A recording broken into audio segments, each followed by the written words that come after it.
The first time the gate of the wall opened to swallow a river of people, Jon Snow thought it sounded not unlike the sea he had never seen. A susurrus of boots on packed snow, the hiss of breath through wool, the shift of leather and wood and bone, thousands of small frictions becoming one long inhalation as if the world itself were bracing against a cold deeper than winter. He sat his horse a little way from the tunnel, where the shadow of the wall fell like a deep blue bruise across the yard. Beyond him the yard was all motion and fogged breath. Sleds drawn by shaggy, hollow-flanked horses, poles festooned with belongings that had been hastily bound and now rattled like wind chimes of bone and bronze. Women with faces raw and red from the wind. Men whose eyes were the flat, reflective slate of men who had already seen the end of one world and could not be surprised by the ending of another. The free folk came in columns and clots, loud when they laughed but passing into silence as the wall's shade embraced them, as if they felt it on their skin. Ghost sat beside Jon's horse, big as a small bear, his white fur stained with droppings of thawed pitch and old blood. His eyes were the only red alight in this day of whites and grays. He turned his head as each child stumbled past to stare, and the children stared back, any fear of the great pale wolf diluted by fatigue. "You look like a statue up there," Tormund Giantsbane said from beneath a hood crusted with frost that made him seem sprinkled with sugar. He trudged through the churned snow, hips rolling exaggeration, as if his wide belt were a ship's beam he must keep balanced. "A bad one, leaner than I remember. I'd say the walls fed you, but I've seen stew with more meat than you. It's fed me in other ways." Jon's voice came rough. He had hardly slept since the boats, had swallowed only enough to keep from falling out of the saddle. The wind had a way of scraping his throat, of turning words to black crows as they flew. "How many more?" "Enough."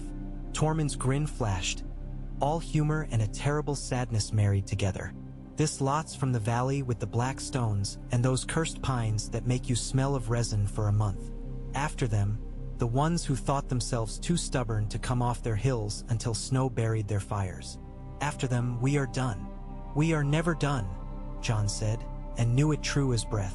Tormund tipped his head back to study the wall's height. Sunlight found nothing in it. The snow at its top was a line as sharp and delicate as a knife's edge. "Then we are done enough for today," he said. "You need to warm your bones, Crow. You look like a stick someone forgot to burn." "I need to be seen," Jon said, "by your people and mine." He regarded the yard, the gate, the arch where watch brothers worked with strained faces and cracked lips, guiding the flood past bales of hay and stacks of oil jars that looked dark as livers. "They need to see me stand without flinching." Tormund's eyes narrowed at the word they. "There it is," he muttered, though not unkindly. "Us and them, even in your mouth. If you can't worry that bone free, you'll choke on it." "Give me time," Jon said, and tried to smile. The smile felt like a small cut pulled open. The river of people brought a smell with it he had learned to recognize. Cold brine from the shore beyond the wall, tallow smoke, old pelts, unwashed bodies that were not filth so much as a declaration. This is what is left when luxury flees. Beneath that the sharper tang of iron rust, and under it, faint as a memory, the Swedish rot of death. They had built a pyre beyond the south gate for those who had taken too long to die, or who had not quite died in time. Smoke from it clung to the sky in a long blue smear. He watched an old woman pause in the yard, her boots sunk to the ankle. She held a boy's hand. The boy glanced up at the wall once and then did not look again. The woman looked everywhere, her mouth opening to sip at air. She wore an amulet of bone teeth. One of the teeth was set with an iron nail. He decided to find a place where the old could sit that was not the cold stones of the yard. He decided many things like that and knew he would remember only a tenth. "Lord Commander," a voice said behind him, tight as a drum skin pulled too taut. Jon turned in the saddle and saw Bowen Marsh. The first steward's cheeks burned the color of raw meat. He had always been soft about the jowls, but the months since Jon's election had made him look swollen with vexation, like a man who slept on a toothache every night. "A word, if it pleases you." "Very few of these words please me," Jon said. "But speak." "They're counting in the kitchens," Marsh said in a low voice. We'll be out of peas and oats before a week's end. Salt pork before that. The steward of Eastwatch reports the same. The men are speaking of it. I would not have them speak, but they do. I tell you plain. Then we will eat thin, John said. Better a thin stew in a living belly than full plates in empty houses. Marsh's eye flickered out toward the stream of wildlings, then back. Houses might be emptied nonetheless, my lord. The men's patience is meat also. No one can live long on none of it. John knew the places in the yard where Marsh wished his eyes would fall. Bowed heads in black cloaks, faces marked with dismay, poor mended gloves on hands gripping spears tighter than was needful. He did not look. We will cut more wood, he said. Open the barrels we meant for winter. There will be no winter if the others come. And call for men to volunteer south to Molestown and beyond. We will seek trade with those villages that remain. Trade. Marsh made it a foreign word. With what currency? Oaths? Crow's honor? Promises that the dead will stay dead this time. With what we have, John said. The answer sounded thin in his ears and therefore true. Pelts, iron, hands. The free folk can hunt, and they know the ways of winter. We will put wary men in the parties alongside them. We will go where game still runs. And when they run away, we will count the game we fed them? Marsh did not raise his voice, but it carried. A few brothers looked up like dogs scenting a storm. I told you plain, Lord Commander, and I tell you this plain as well. Open your eyes. Some say we were betrayed at Hardhome. Some say you brought these enemies through our gate when you meant to bring them to our throats. I do not say so, but men do. Tormund's bulk shifted alongside the horse. He stood very still, and his stillness said enough. If a man had his hand on the hilt and saw Tormund's eyes in that stillness, he might take it off again. John felt a weariness that was not hunger, not cold, not the ache in his calf where a wight had found him with its teeth through the leather. He lowered his voice. I brought them through our gate, so I would not have to cut their heads off when they rose and tried to come through anyway. And if your mercy smothers the watch? Bowen's eyelids trembled. He looked as though he were in pain all the time now. If our oaths drown in these new mouths? If the watch is gone, the wall is gone. And if the wall is gone, then all is gone, John finished. I know. I dream it every night. He eased a hand down to Ghost's head and felt the coarse fur bite his cold fingertips. Bowen, we will hold a council this evening, once the light fails. I want every officer. We will speak as men who have pulled the same rope and bled the same blood. You will say what must be said to me in front of them. I will say what I must. After that, we will eat, and we will work. Marsh inclined his head because he had to. His eyes moved back to the flood of faces, and he winced, a man trying not to be hit by a wave that was not water.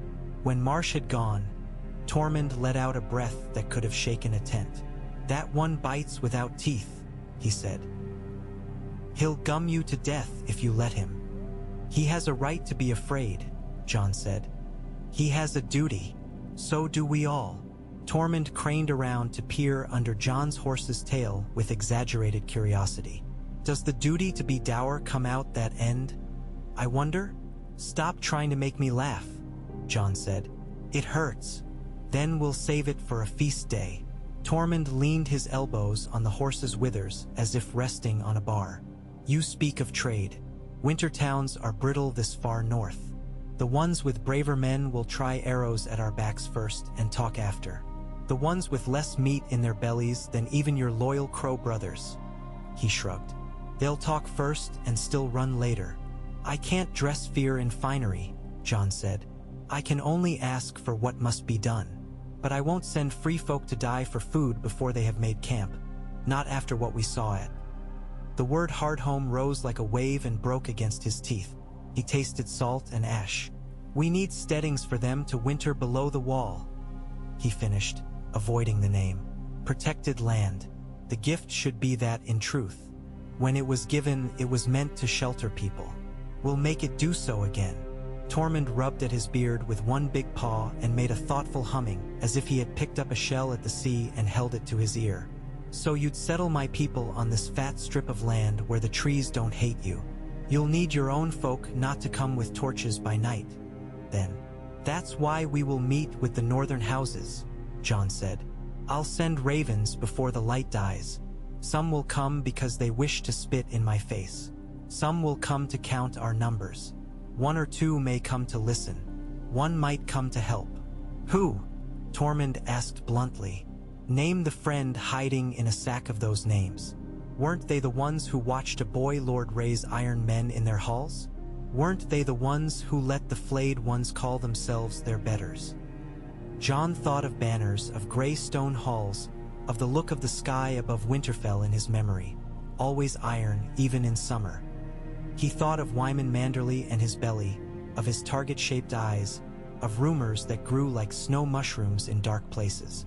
He thought of the old and the canny. He thought of small houses that had not been asked their will but had bent or been broken. He thought of bare islanders who were stubborn as cold iron. He thought of mountain clans who were nearer to free folk than to Southron knights. There are still men who remember what my father stood for, he said quietly. What Winterfell meant. The North is not the South, and the dead don't care who knelt and who did not. That talk is for the weakly warm. When it's 30 below and the sky cracks with ice, the dead will walk. That's the only side. Living, dead. We can make the living side larger. Or not. I choose larger. Tormund's teeth flashed again. You're more of a wildling than you like to hear when you talk like that. I am what I am, John said, and felt the words find a place inside him. He had been called bastard so many times that he had taken the shape of the insult to fit other men's mouths. But there was a line of himself that was not bastard, not lord, not crow, not any name others had given him. A hard, simple line that ran through the center of him as the wall ran through the world. This is the line you do not cross, he thought. This is the line you stand upon. A horn blew from the top of the wall. The sound fell like frost onto their shoulders. It meant nothing immediate, only the change of watch, but every sound echoed a memory now. A man with half an ear flinched. Another spat. John dismounted. When his boots hit the packed snow, they did not crunch. It was too cold for that. It sounded like snapping a thin bone. Ed, he called, and the man in black with the long face and the resigned mouth appeared at his elbow the way the dead appeared in his dreams, without having to be called. If this is good news, said Dolorous Ed, I fear I shall not recognize it. Who said anything of good? John said, I want men to carry word south, not the ravens at first. Men, we will send ravens too, but men are sometimes more persuasive. He glanced at Tormund. We need the mountain clans, Little, Wool, Norre, Goodwives as much as men, and any small holdfasts who haven't burnt or been emptied. You'll get a welcome warmer than your cloak, Ed said. If we're lucky, they'll only throw us in a snowbank and rob us. If we're unlucky, they'll listen and sharpen their knives for later. We'll choose men with hard heads and harder boots, John said. 2 from the watch, 2 from the free folk. Not large parties. They'll take a few pack animals for gifts, salt, tools, cloth, iron nails. No weapons to give except for an example. If a man sees a better hammer than he's got, he may listen for an extra minute, and sometimes that minute is all you need. Ed looked as if he had been asked to hold a live eel in his mouth. You want me to choose, then? I do, John said. Choose men who don't drink at the wrong time and who can keep their tongues inside their teeth. Choose one who looks like a priest even if he isn't, and one who can smile with his eyes. You know what I mean? Sadly, said Ed. I do. Go then, before I think better of trusting your judgment. I think better of nobody trusting it, Ed said, and went with that careful, slant-shouldered gait that suggested the sky was always on the verge of falling, and he didn't want to be caught under it because he'd never finish sweeping the yard if it did. John worked until dusk. He did not remember the work in any detail. Some hours are the bones of the day, quiet and unseen, and without them the whole would not stand, but they make little of themselves. He signed orders with a thumb numbed to the first knuckle. He went to the kitchen and counted sacks because it steadied him to hold the numbers in his head, as if numbers were stones you could pile into a wall. He helped a woman lift a boy off a sled. The boy's foot dragged like a fish-gutted rope, but when John took the heel in his palm and pushed it straight, the boy did not cry, which meant something different than courage. He sent 3 men to the pyre hill. He wanted a watch brother there always, not to order anybody about but to stand, to show that the black cloaks kept their dead and respected others dead as if they were the same. He told a steward to find a place for a woman with eyes like old grapes, who seemed to be looking at something no one else could see, as if a face she loved walked in the fire of the torches beyond the wall. By the time he went inside, the light had gone down to a thin, bruised copper at the horizon. Castle Black's halls were warmer than outside only by a few degrees, but his skin felt the difference like a kiss from a woman he barely knew. The council chamber was a long room with a smoke-darkened beam still hung with a few old pennants so diminished by time the shapes were guesswork. Some beast, perhaps, or just the echo of one. The long table had plates set with stale bread divided into careful halves, and bowls with a few bites of dried apple in each. Men were already there. Yarwick had his hands in front of him, as if he were waiting for a small bird to land. Othel looked tired and stubborn. Septon Celador's nose was raw with cold and drink both, his eyes too bright, and he repeatedly smoothed his robe as if that would make it less stained. Slint was gone to the cold earth. There was no one left to spit at John and call him boy with any authority but age. Bowen Marsh came, his face controlled like a door locked against wind. John took his seat and touched the cool wood of the table's edge with his fingertips. He was aware of the smear of ash on his knuckles. He kept it there. "We need to speak," he said, and the simplicity of the sentence acted like a benediction over the muttering that had been starting. "We need to speak because silence keeps secrets, and secrets rot. We need to speak because we need to eat," Bowen Marsh said, thin and formal. "Forgive me, Lord Commander. I would not hurry a confession, but I will hurry a stew. Then I'll be plain." John looked at each man in turn. He saw suspicion, fear, resentment, hunger, a weary sort of respect that could be cracked by one wrong word. He saw the iron bit of duty in some of them. "I went to the sea and saw the dead walk. You know that. I ask you now to hear this. They are a tide, and our wall is a line in the sand of a beach. You know what water does to lines drawn in sand when the tide comes. We are the ones who can pile rocks upon that line. But our hands are few. I brought those people through our gate because each breathing man and woman and child is another stone. They will eat. They will complain. They will anger you with the ways they do not do our ways. They will steal if they are hungry and think they can get away with it. Some will try to test the edges of our strength. But there is more to them than hunger, and more to us than anger. They know the wild better than we do. They know how to move in it. They can find things we need to buy time. And when they take that time and run," Marsh had his hands pressed together as if in prayer. "When they slide away down the King's Road like eels, we'll make it cost them more to run than to stay," John said. "We will make staying the safer choice. We will do that by keeping our word, and by being predictable in our punishments and fair in what we allow. We will choose a council of theirs and ask them to choose it. We will set watchers from their number to stand with ours at every gate, every food store. We will tell them what we have and what we do not. We will ask them to swear to the living, not to the watch, to the living." There was a small silence that felt like men looking at a bridge and trying to decide if it would hold. Othel Yarwick was the first to break it. "El set them to building?" "Yes," John said, grateful for the practical turn. "You will have their labor. They know wood and stone where they found it, and they'll take instruction from men who know these walls. I want palisades built along the south side of the gift, not to keep them in but to slow what might come from the east or west. We will raise watchfires on every hilltop. I want 2 men who've seen the dead with their own eyes posted at each, one from us, one from them. If they don't see the same thing, they will at least argue loud enough to wake the others." Septon Celador cleared his throat and looked momentarily like a man who had soberly chosen to speak. "There will be temptations," he said. peering at the rim of his cup as if it held an answer. There will be mingling. How will you keep vows in a market, Lord Commander? How will you keep hands from touching in a common tent, and that hand belonging to a woman who worships antlers and stones? We keep vows by keeping them, Jon said. By example and by discipline. We do not keep vows by starving others to save ourselves. A brother who breaks his vow will answer for it. A woman who breaks another's place will answer for that. This is no different than yesterday, except there are more eyes watching. Bowen Marsh made a dry, small sound. More of them will watch a brother break a vow than would have been here to watch yesterday. Then let us not break, Jon said. Ed slipped in before the door could bang much.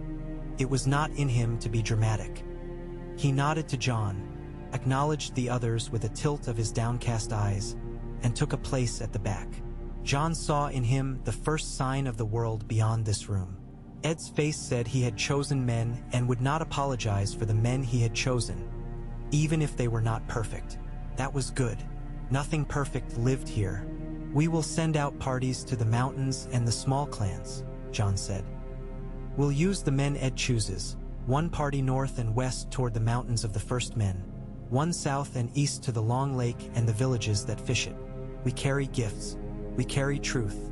If they do not believe the truth, we'll carry men who've seen it and will show their scars if that's what it takes. The free folk will speak to the freer of our folk. I know that much. We'll try Lady Meech's kin on Bear Island after, when we can. We'll send a raven to White Harbor. We ask bread from nobody. We ask attention. We offer a share of something harder than bread. Survival. You speak to lords as if they were men, Marsh said. But lords are lords. Jon had no answer that would satisfy Bowen. He did not try to make one. I will write to them tonight, he said instead. To those who would remember my father. He did not say Lord Eddard. Jon said my father and felt the fear in him hiss. He let it hiss and die. They argued finer points until the wine was gone and the bread was chewed down to rags. Jon let them argue. He watched when the arguments sharpened, interposed himself when they began to repeat and therefore rot. When they had done, men went to the door slowly, like men going to a woman they were unsure of how to touch for the first time. Bowen Marsh lingered. That was its own argument. I'll hold you to your word, Marsh said. And to the watches.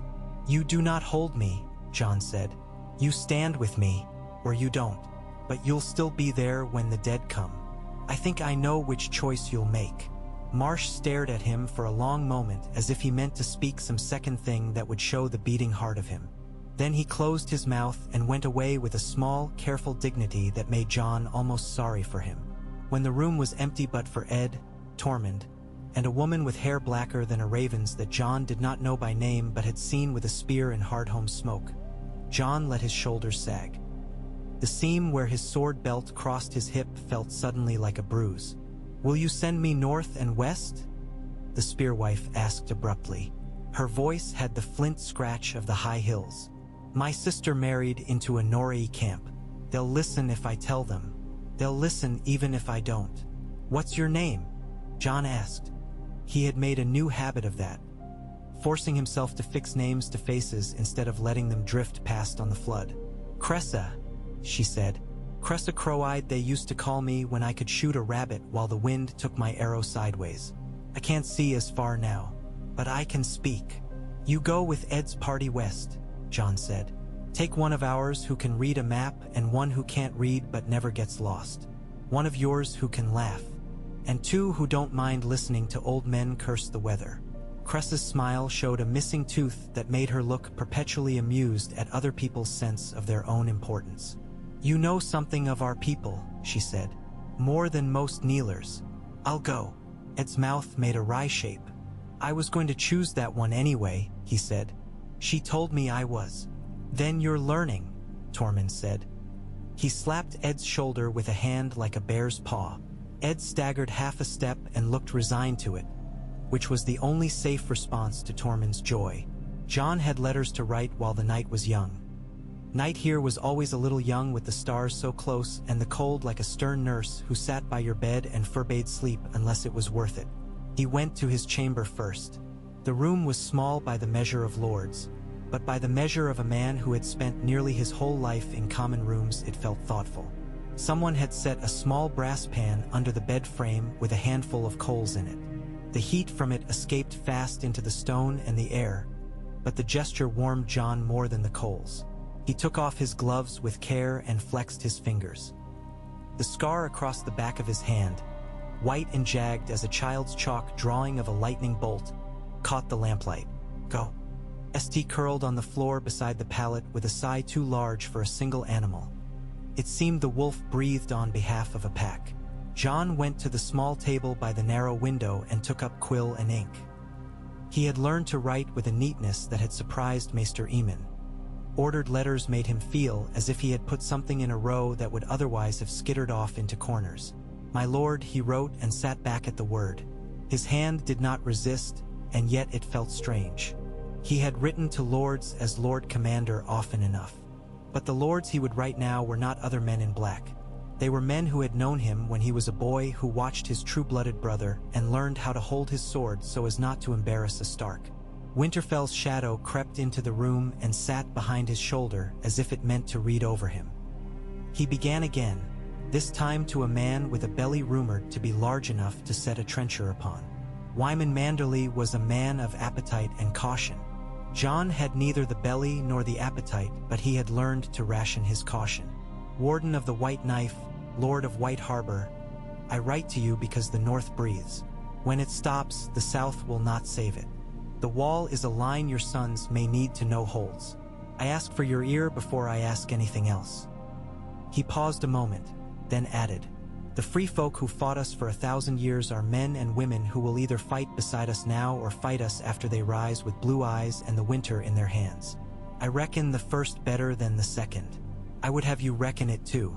He told no lies. He made himself keep to the truth even when he could see where a lie might be a bridge over a chasm between two men. He appealed to numbers and cold and to the memory of Ned Stark, not with poetry but with fact. You recall a man by the consequences of his choices more than by their lovely shape, and Eddard Stark's consequences had been a North that knew its own hand on a sword. When he had finished 3 letters, White Harbor, Bear Island, Deepwood, he rubbed the tightness from the bridge of his nose and thought of how those names were not only places but histories braided too tightly to pull apart. He sealed each with wax pressed by the signet of the watch, austere and plain. He let his mind drift, then, and it drifted back because it could not help itself, hunted by its own scent, to the shoreline at Hardhome where the wind had sounded like a child whistling through a broken tooth. He saw again the ragged, black smoke of huts, the suck-dry look of men fugitives from one death who had bumbled into another. He saw children lifted into boats like sacks of flour. He saw the big man in the antlered helm who had come at him with an axe that gleamed whiter than ice and who had, when John's sword bit his flesh, broken apart with a sound like glass swept from a table. He saw the pale king on the far ridge lifting his arms as if inviting them all to a dance. It occurred to John that sometimes when he remembered that moment his heart sped and sometimes it slowed. Tonight it did neither. It sat in him like a hard stone. He was not numb. He was resolved. A knock made a small hollow sound. He put his quill down and composed his face because the world would ask him to put a face on the front of his skull every day and he might as well practice. Come. When the door opened, the air brought in a smell of ash and something else, a sharper scent like rain that forgot it was winter and had come anyway. The Red Woman moved into the room as if the room had been made when she willed it. Melisandre's hands were naked and did not seem to mind the cold. Her hair fell like a burnt banner. Her eyes found the coals under the bed and seemed amused by them. "Lord Commander," she said softly. She had a way of speaking that made the titles sound different, as if the words themselves warmed their hands over a secret fire. "I could feel the room where you would be before I walked here. Your thoughts take up much space. Most of them are about oats," John said. "Others are about how we will knock men off their horses with arguments and not lances." "Men are easy to knock," she said. "They want to be thrown, some of them. They get to lie still afterward and blame the ground." She moved nearer to the window and looked into the night, which was mostly the wall, and that white immensity reflected onto the glass and gave her face a light that was not the room's lamp. "You have chosen a hard road. I didn't see any soft ones. Nor will you." She turned, the red stone of her necklace moving with a pulse he sometimes fancied was a heartbeat separate from hers. "I see enemies around you that do not know they are enemies. I see friends who will become enemies because you ask them to be friends with those they have learned to hate. I see a knife, many knives, and each is being held by a hand that thinks it does you kindness." "We all see knives, my lady," John said, and kept his voice even. Not like a man arguing with a god, but like a man who knew gods had always argued with men, and those men had still had to get up in the dark and piss in the snow and shiver. "You told me once the night is dark and full of terrors. I do not disagree. But this night is also full of men and women who will carry wood. And those terrors will sit and shiver when they see the fires we make." She put her head a little to the side with a small, curious smile. "You speak like a king sometimes." "I am not that," he said.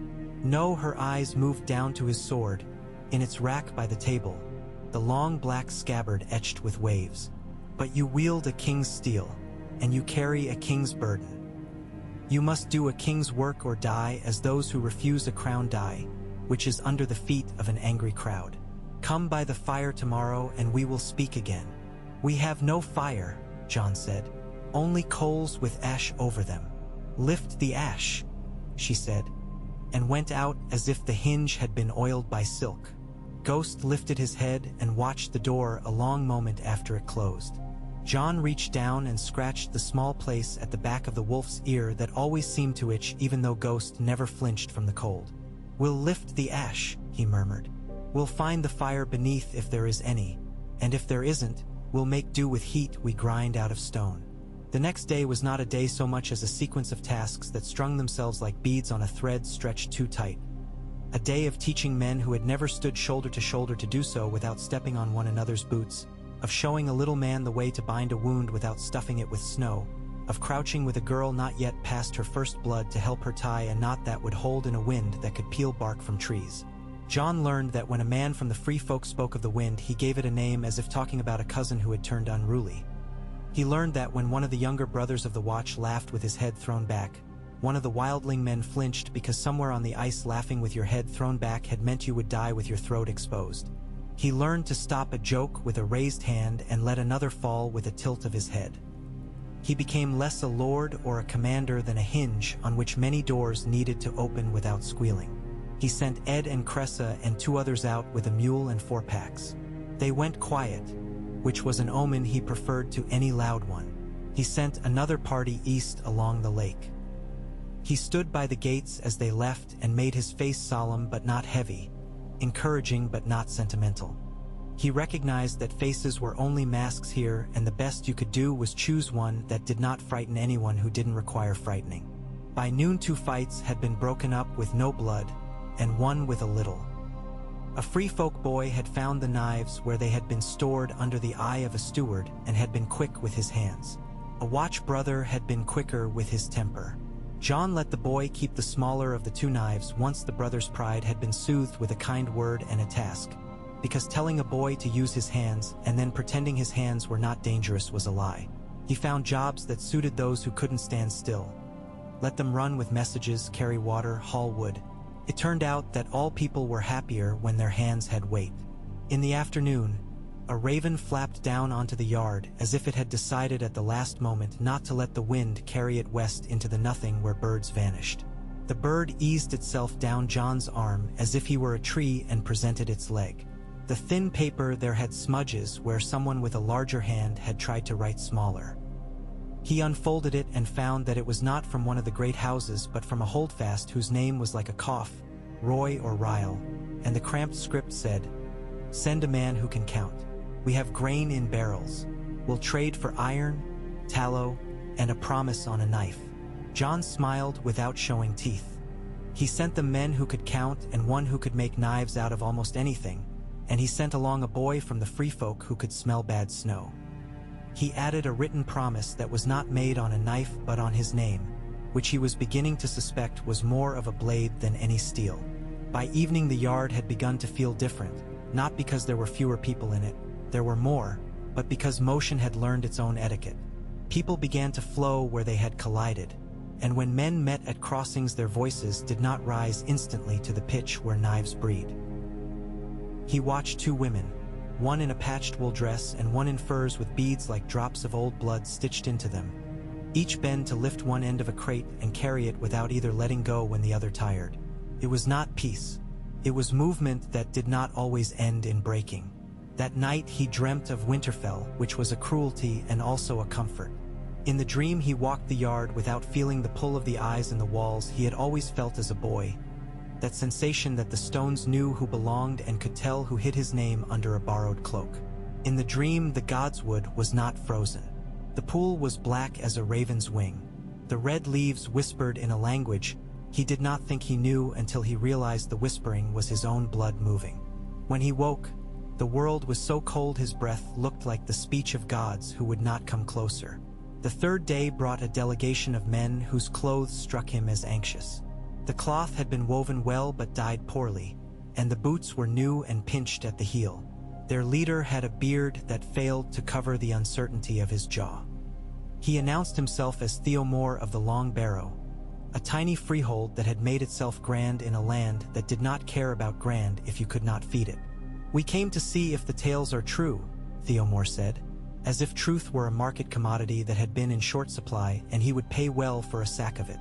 "That you don't mean to put your boot on our necks and sell our daughters to the ones with bones in their hair."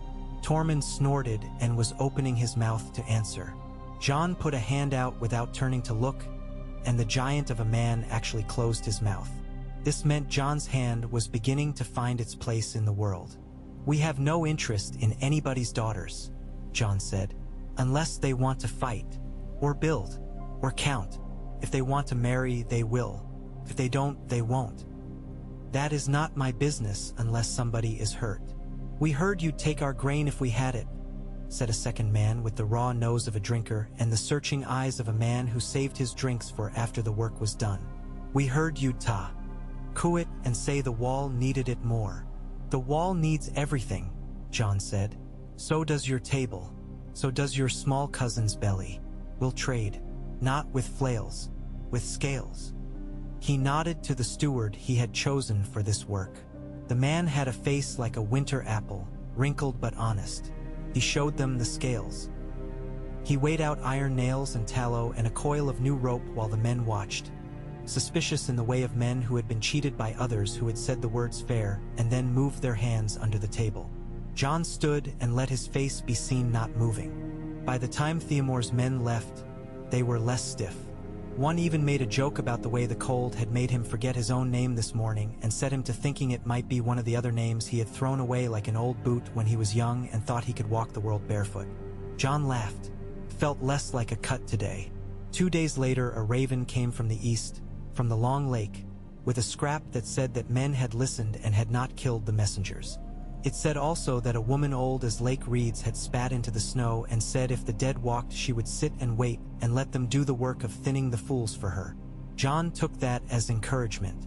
Honesty, even in ugly shapes, was a thing he could count. At twilight on the 5th day, the drift's glow under the wall had gone a green color that meant the snow had decided on its own to be glass for a little while. A horn sounded. It was not the horn that said Wildlings, nor the one that said others, nor the change of watch.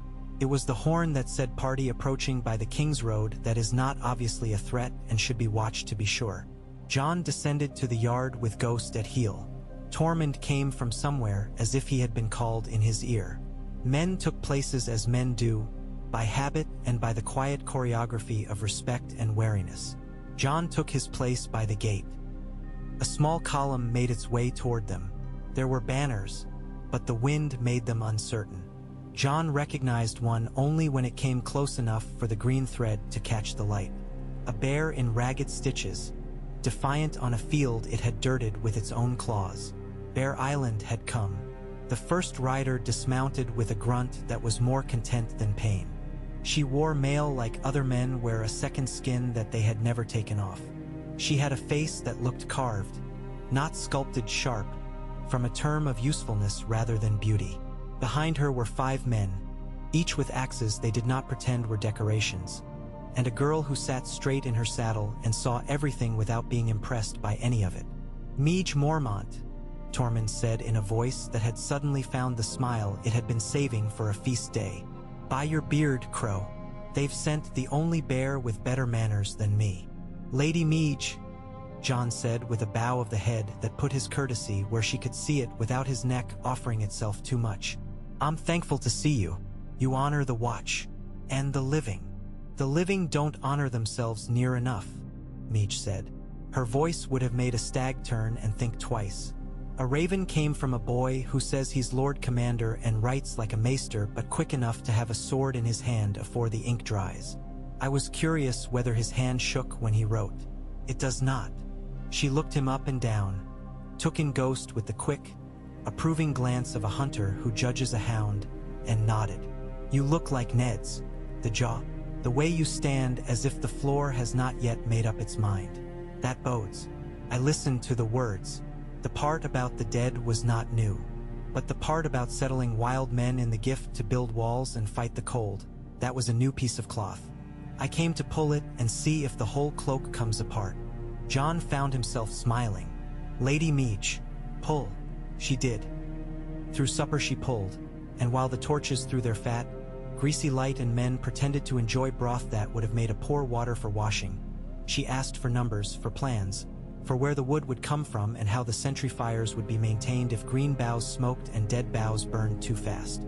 She asked who would speak to whom on which hills, how to keep quarrels from becoming wars over a hair, what would be done when a boy from the Watch had a child with a spearwife, and which name would the child take, and which oath would he live under, and would people who lived by oaths kill a man whose only oath had been to keep himself breathing. She asked about the Ironborn. She asked if the Karstarks were worth the iron to write their names with, and if the Umbers had given their good sense away with their ale. He answered what he could and did not lie about what he couldn't. He told her the worst first, that Winter would be unconcerned with any of their arrangements, that men who had lived a certain way their whole lives would not abandon that way because he had written a fine letter, that any plan bigger than a single day would break at some point and require a new plan, and men would need to know how not to lose courage when that happened. When he finished, she pounded the heel of her hand on the table in a gesture that might have been applause if the hand had belonged to any other woman. "Good," she said. "You leave room for what you don't know. Most men clog their plans with lies because they can't stand to be hungry. A plan needs lean meat, not fat. We'll help you make some. This is my daughter, Lyanna. Don't let her size put you off. She has a fist like a mace and a tongue like a whip and a head better than both. She'll tell you when you've fallen in love with your own words." Lyanna Mormont regarded Jon with a directness that would have skinned most men to bone. "Are you a Stark?" she asked. The question fell between them like a rock thrown into a shallow stream. The water bulged around it and won. "Theon." Jon drew breath. He had practiced this with himself and with the darkness he sometimes imagined was his father's shadow listening. "I am Ned Stark's son," he said. "I am a Snow by the law. I am a Stark by the blood in my mouth when I bite my tongue." He let her see that he would not look away. "I am also a brother of the Night's Watch. My oath makes my name smaller and my duty bigger." She stared a heartbeat longer, then looked down at Ghost, who licked one paw with grave concentration. "The wolf thinks you tell the truth," she said. "Our house loves the Starks. My mother says we'll help so long as you don't ask us to be fools. So don't." "I don't aim to," Jon said. Felt like a benediction, that sentence. Meej stayed 2 days and sent 2 men back with letters and 1 raven to White Harbor carrying words she had added to Jon's own. She sent a man to the mountain clans because she had once drunk with a Nori elder who had told her where the weather lived. She brawled amiably with Tormund and won by biting him, which ended that fight easily because Tormund laughed so hard he cried. She watched a training yard where a wildling woman showed a watch boy how to throw a knife without letting his shoulder do all the work. She said nothing, which meant she was pleased. She left with promises that felt like stones laid along a path. Jon kept himself from calling them unbreakable. He carried them lightly, like the kind of stones you put in a sling. There was work enough to drown in. He let it drown him because drowning in work was how you stopped other, worse things from pulling you under. He listened to small complaints and tended to them because small complaints were the edges of large cracks. He walked the palisade that had begun to sprout, rough as a beard, along the foot of the wall on its south side. He took men away from old chores and set them to new. He rotated faces, feeling the human lack for fresh air in the soul the way one feels it in lungs. He ate when he remembered to, asleep sometimes on his feet and waking before he fell. A week after Miege had gone, a wind rose that made even men born with snow in their beards go narrow-eyed. It came from the north, which was ordinary, but it had a taste in it of something clean and empty that was not ordinary. John felt it on his tongue and thought of glass underfoot, of the sound ice makes when it rubs against ice, and both things are hard and neither gives. He was in the yard, speaking to a man from the rills, when the wind took all the words and drubbed them together like rags in a washtub. He looked up to the wall and saw a darkness there that was not cloud. The horn blew twice, and then a third time with a space in between that was as big as a grave and as quiet. The third note rang like iron struck by a dull hammer. Men froze as if they had been painted. John's heart did its going stone again. "Inside," he said to the man from the rills. "Inside. Everyone inside now." He did not shout. He spoke. Somehow the speaking carried better than a shout would have. It bucked up against the wind and found ears. Men and women moved. Children moved faster. Pan clanged. A laugh died in the birth and fell like a stillborn thing. Tormund was at his shoulder and Ed at the other, as if the wind had placed them. "Two giants at the gate," Ed said. He had that tone he always had in danger, as if he were reciting a list of things he had been told to gather before winter and had misplaced one and could not be surprised by that. One is the second. He looks unhappy." "He looks alive," John said. "Thank the gods for that much." Men took places by rote and by will. The palisade's gate creaked like a complaint and then held. The wind sounded like an old man laughing in a way that meant he was crying. John looked up to the top of the wall and saw, for a moment, a thin line of figures, black crows against white, moving, then still. "They test," Tormund said softly. "They did not come to break us.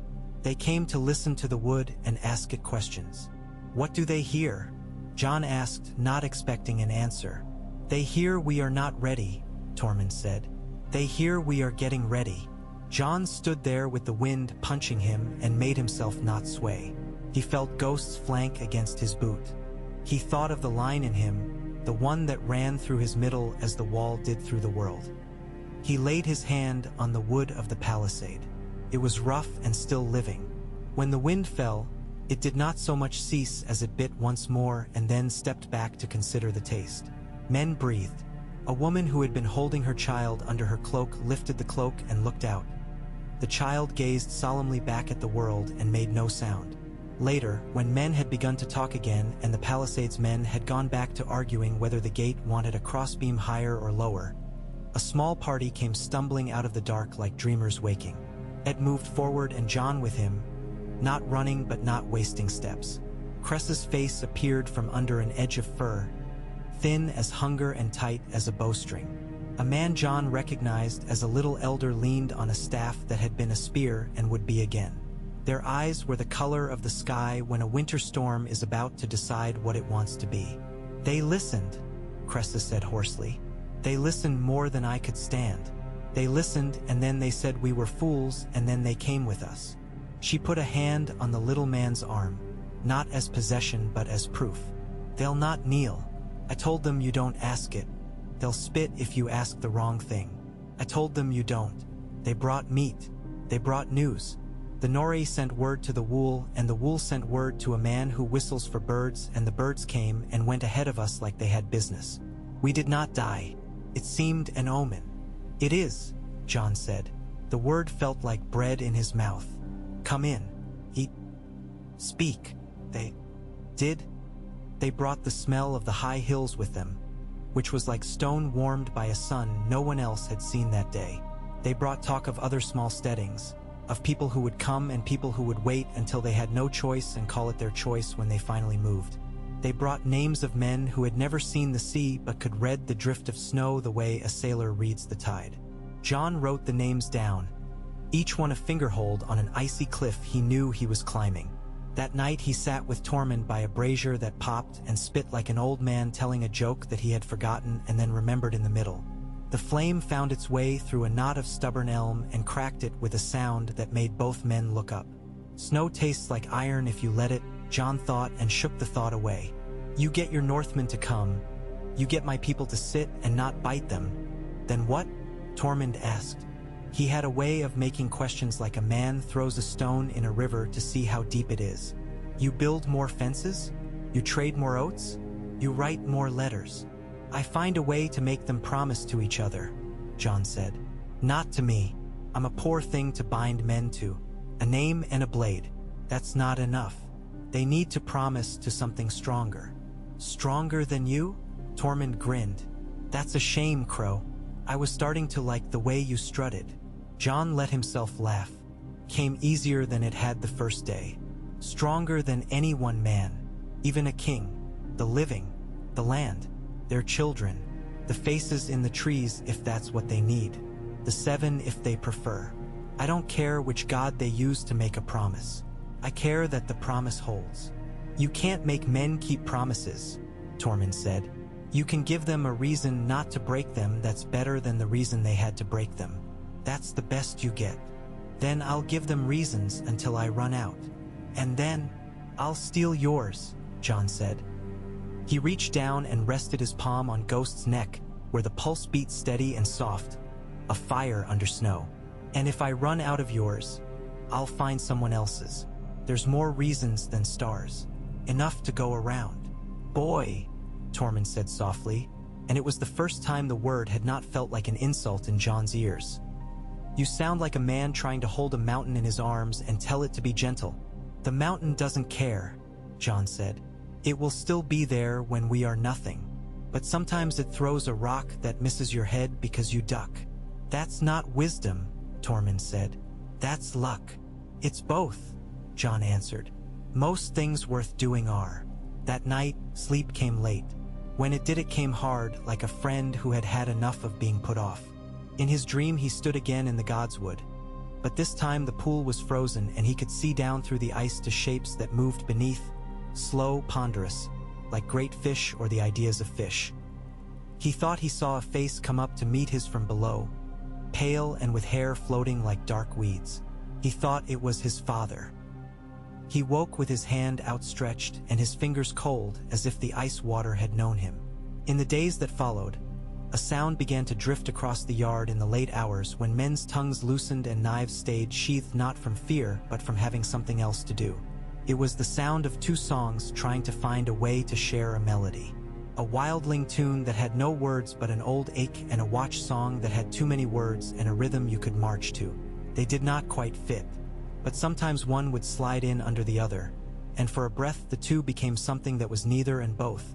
Something that sounded like the wind made safe inside a small stone room where there was soup on a fire and a child asleep with his face buried between a dog's forelegs. Word came from White Harbor in a script that looked like it had been written on vellum stretched over a belly. Wyman Manderley asked questions that were practical and sly both. He offered men who could build boats and men who could eat until you were poor if you did not learn how to send them away. He offered, to Jon's surprise, a fat priest who had once been thin and still remembered how to run if he had to and loved stories more than wine. He offered grain later if grain survived the winter, which was a way of saying he hoped Jon would live to collect it. Jon wrote back, his quill scratching a patience he did not press on the man but did not hide. The day the river of people ceased to pour and became a mere trickle, the yard felt too large, as if when a tide went out it had taken a layer of the day's sound with it. Jon stood under the wall and looked at the place where the snow had been compressed to ice by thousands of feet. It shone faintly like glass. His breath made small clouds that joined the larger ones that lay under the wall like sheep under a shepherd's cloak. He imagined Winterfell. He did not imagine being there. He imagined only that it existed, that the stones were still themselves. He imagined men at its gate who would once have turned their backs on him and who might now, because of this long work, keep their hands on the gate while the dead banged from outside and hold. Behind him, footsteps came in a pattern he knew now better than any other, The heavy confidence of Tormund set on a base of humor, Ed's steady slump, the lighter step of a woman with a spear she did not feel the need to boast about. "New party from the east," Ed said. "They're not dead. That's the cheerful part. The uncheerful part is they aren't cheerful. Then we'll give them warm hands if we can't give them warm hearts," Jon said. He did not turn yet. He let the wall be a weight on his eyes a moment longer. "When I was a boy," he said slowly, "I saw the world as if it were a map on a table and I could set men on it like stones. Now I think the world is a river and I am just a man with a stick in it trying to make the water decide to go around me and not over me. Feels less grand. And more right." "You'll need a longer stick," Tormund said. "Or more men with sticks. Preferably both." "We'll get them," Jon said. He turned then, and the wind caught his hair and threw it into his eyes like a child.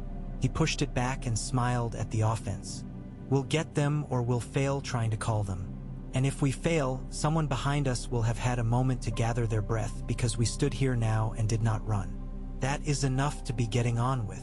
Cressa spat neatly into the snow, the way hill women did when they meant to emphasize a point without using words. "It is," she said. "And if any man says different to me, I'll show him 7 ways to sit down wrong." "Show him only 6, Ed muttered. "Save 1 for later. We can't run out." Jon laughed, and the laugh small, private.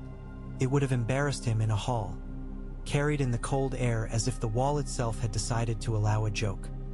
He looked to the east where the new party came, shadows against the line of the snow. He squared his shoulders because shoulders were what he had.